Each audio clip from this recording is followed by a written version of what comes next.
শুভ সকাল বন্ধুরা, কেমন আছো তোমরা সবাই? আশা করছি তোমরা সকলে খুব ভালো আছো। তোমাদের আশীর্বাদে আমরাও কিন্তু বেশ আছি। হ্যাঁ, ছোটটার একটু শরীরটা খারাপ। কেন বলো তো? এখন একটু ওয়েদার চেঞ্জ হচ্ছে তো, ওই জন্য ডাক্তার দেখিয়েছি, ওষুধও খাওয়াচ্ছি, আর এখনও একটু ভালো আছে। তো এখন ঘড়িতে বেজে গেছে সকাল 7টার মতো। আর অন্য দিনের মতো আজকেও তোমাদেরকে সাথে নিয়ে আজকের দিনটা আমি শুরু করছি। আর আমার সঙ্গে থেকো, আশা করছি তোমাদের খুব ভালো লাগবে। তো চলো ভিডিওটা শুরু করা যাক। রাত্রিবেলা বাসন টাসন সব মেজে রাখি, তাতে আমার সকালের কাজ করতে একটু এনার্জিও বাড়ে বলতে পারো, আর কাজগুলো ঠিক সময় মতো হয়ে যায়। এখন 7টা বাজে আর আমি একটু আগেই উঠলাম। ছোটুকে ঘুম পাড়িয়ে রেখে উঠে আসলাম। যদি এই সময় তোলা হয় না, তাহলে ও আমাকে কোনো কাজ করতে দেয় না। ভোর হওয়ার সাথে সাথে ওর ঘুমটা ভেঙে যায়, তো ও আবার ঘুমানোর জন্য কান্না করে। তাই ওকে ঘুম পাড়িয়ে রেখে উঠে আস্তে আস্তে আমার এরকম বেলা হয়ে যায়। ওই জন্য আমি রাত্রিবেলা সমস্ত বাসন মেজে রাখি, যাতে আমার সকালবেলা উঠে ওই বাসন মাজার ঝামেলাটা আর না থাকে। সকালে উঠে আগে সেই মেজে রাখা বাসনগুলো জায়গায় রেখে আর অয়নের জন্য এক গ্লাস ছাতু গুলে দিলাম। ও এখন পড়তে যাবে, আর 7:30 থেকে পড়া আছে। আর এখন যেহেতু বেলাটা বড় হয়েছে, ওই জন্য প্রত্যেক দিন সকালে ওকে ছাতু গুলে দিই, তাতে ওর পেটটাও ভরা থাকে, আর পেট ভরা থাকলে পড়াটাও ভালোভাবে হবে। সকালবেলা উঠে আগে আমার রান্নাঘরে ওই কাজটা থাকে, তারপরে আমি জিনিসপত্রগুলো নিই। কেন বলো তো? যদি রান্নাঘরটা আমি ভালোভাবে গুছিয়ে না রাখি, এমনি ছোট জায়গা, আর তার উপরে যদি গোছানো না থাকে না, তাহলে এলোমেলো থাকলে এমনিতে তো জিনিস পাওয়া যায় না, আর তার উপরে আরও এলোমেলো হয়ে যায়। ওই জন্য আগে গুছিয়ে নিই। আর ঘরে এসে দেখছি ও বই গোছাচ্ছে আর সোয়েটারটা পরেছে উল্টো, তাই আমি ওই সোয়েটারটা খুলে ওকে পরিয়ে দিলাম সোজা করে। আর ইদানিং কি হচ্ছে বলো তো, যেহেতু একটু একটু বৃষ্টি বৃষ্টি হচ্ছে তো মাঝে মাঝে, ওই জন্য সকালবেলা হলে একটু ঠান্ডা ঠান্ডা ভাব থাকে। তাই দেখো, কম্বলও কিন্তু তুলিনি, কম্বলটা আছে আর একটা কাঁথা বের করেছি, আর বাদ বাকি সব তুলে দিয়েছি। তো রেডি হতে হতে আমার এদিকে বিছানার তোলাও হয়ে গেছে। আর এর মধ্যে ছোট উঠে গেছে, ওকে মার কাছে দিয়ে এসছি। ওকে যদি একজন না ধরা হয়, তাহলে আমার কোনো কাজই হয় না। আর আমাদের যেহেতু গরু মুরগি আছে, তো মা বাবা গরু মুরগির দিকটা সামলায়, আর সংসারের দিকটা পুরোটাই আমি সামলাই।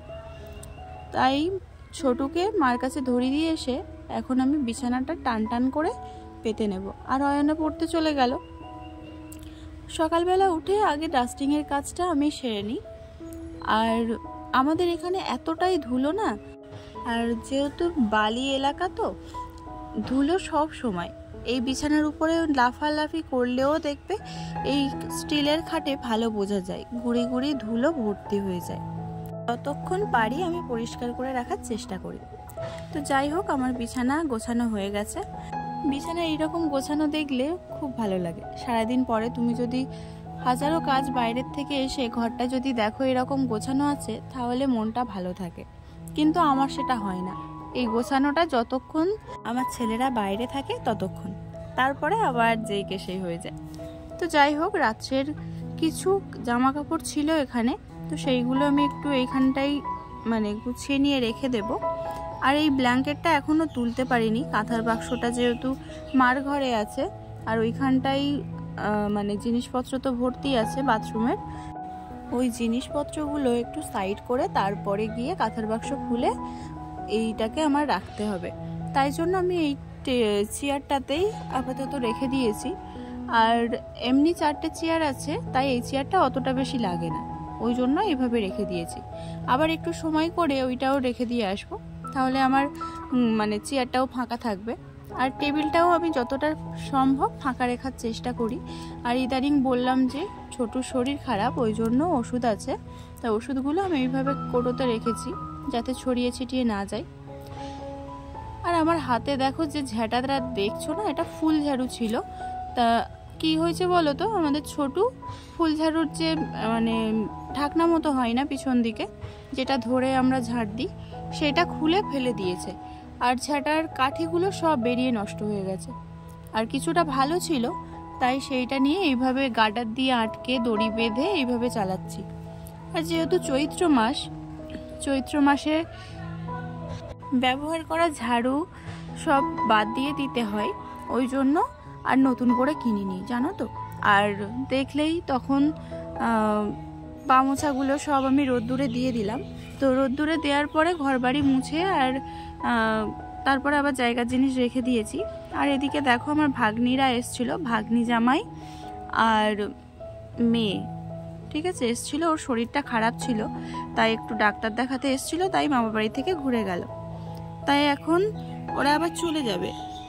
আর এখন হচ্ছে বিকালবেলা, তো ওদের তো সেইভাবে কিছু দিতে পারিনি, যেহেতু শনিবার দিন আমাদের বাড়িতে নিরামিষ হয়। তাই বিকালে ওদের জন্য একটু এগরোল বানালাম, বাড়িতেই যা ছিল তাই দিয়েই বানিয়েছি।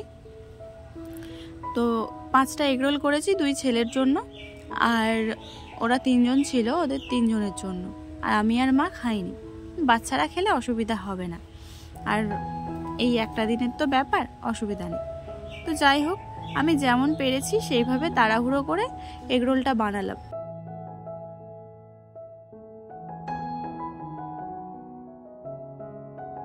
কাগজটা না সেইভাবে আমি ভাঁজ করতে পারি না গো, তাই যেমনভাবে পারলাম, মানে হাতে একটু গরমটা যাতে না লাগে সেই রকম। তো দেখো আমার এগরোল কিন্তু বানানো হয়ে গেছে। আর এই পর্যন্ত আমার ভিডিওটা যদি এতটুকু ভালো লেগে থাকে তাহলে প্লিজ একটা লাইক করো, আর কমেন্ট করে জানিও কিন্তু কেমন হয়েছে। তোমাদের একটা কমেন্ট আমাদের কিন্তু ভিডিও বানাতে খুবই মোটিভেশন করে। তার উপরে তোমাদের কমেন্ট করতে আমার খুবই ভালো লাগে, তাই কমেন্ট করতে ভুলো না কিন্তু, ঠিক আছে। আর অয়ন বলছিল আজকে এগরোলটা নাকি খুব সুন্দর হয়েছে, কিন্তু এগরোলে সেরকম কিছুই দিইনি জানো। আর আমাদের ছোটু দেখো, ওকে আমি গালে দিচ্ছি হবে না, ও আমার হাত থেকে কিন্তু নিয়েছে, নিয়ে দেখো ঘরের দিকে চলে যাচ্ছে। নিজে খাওয়ার থেকে কাউকে খাওয়ানোর যে কতটা আনন্দ সেটা অনুভব করতে পারছি। আশা করছি তোমরাও কিন্তু অনুভব করতে পারো, যখন তোমাদের বাড়িতে কেউ আসে সেই সময় নিজের ভাগে যদি নাও থাকে, সবাইকে খাইয়ে কিন্তু আনন্দ পাওয়া যায়, তাই না বলো? কার কার এরকম হয় আমাকে কমেন্ট করে জানাবে। হাই গাইস, আমরা বাড়ি যাচ্ছি, তোমরাও এসো। চলো আমরা আগে দিয়ে আসতে যাই, এই অন্ধকারে বাগানের মধ্যে শিয়াল আছে। আমরা সম্পর্কে মামি আর ভাগ্নি, কিন্তু আমাদের ব্যবহারটা বান্ধবীর মতো। অনেকদিন পরে আমাদের বাড়িতে আসলো জানো, সেই পুজোর সময় এসেছিল অনেক দিন আগে, আর এই বছর পুজোর সময় আসেনি। এই যা ওইদিকে, এই যে কই বাবাকে বলে দেবো তুমি চলে যাচ্ছ।